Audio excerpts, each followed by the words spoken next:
পুরুষ বাই রবীন্দ্রনাথ ঠাকুর।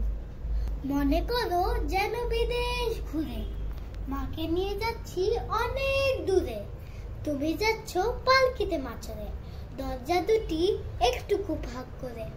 আমি যাচ্ছি রাঙা ঘোড়ার পরে, টগবগিয়ে তোমার পাশে পাশে।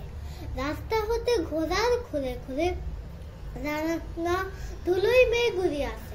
সন্ধে হলো সূর্য নামে পাটে, এলেম যেন জোড়া দিঘির মাঠে। ধুধু করে যেদিক পানে যাই, কোনোখানে জনম মানব নেই।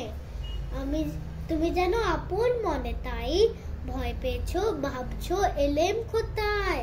আমি বলছি ভয় করো না মাগো, ওই দেখা যায় মরা নদীর সোতা। এমন সময় হারে দে, ওই যে কারা আসছে ডাকছে রে। তুমি ভয়ে পালকিতে এক কোণে ঠাকুর দেবতা স্মরণ করছো মনে। মেয়ারাগুলো পাশের কাটা মনে, পালকি ছেড়ে কাঁপছে থরো থরো। আমি যেন তোমায় বলছি দেখে, আমি আছি, ভয় কেন মা করো। হাতে লাঠি, মাথায় ঝাঁকড়া চুল, তার কানে তাদের গোজা জবা ফুল।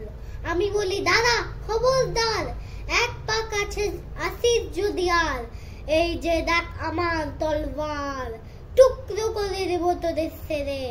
শুনে তারা লম্ফ দিয়ে ওঠে, চেঁচিয়ে উঠলো হারে দে। তুমি বললে যাসনি খোকা বলে, আমি বলি দেখো না চুপ করে। ছুটিয়ে ঘোরা গেলেম তাদের মাঝে, ঢাল তলবার ঝনঝনিয়ে বাজে। কি লড়াই হলো মাগো, শুনে তোমার গায়ে দেবে কাটা। কত লোক যে পালিয়ে গেল ভয়ে, কত লোকের মাথা পড়লো কাটা। এত লোকের সঙ্গে লড়াই করে ভাবছো খোকা গেলই বুঝি মরে। আমি তখন রক্ত মেখে ঘেমে তোমায় বলছি এসে, লড়াই গেছে থেমে। তুমি শুনে পালকি থেকে নেমে চুমু খেয়ে নিচ্ছ আমায় কোলে। বলছো ভাগ্যে খোকা সঙ্গে ছিল, কি দুর্দশাই হতো তা না হলে।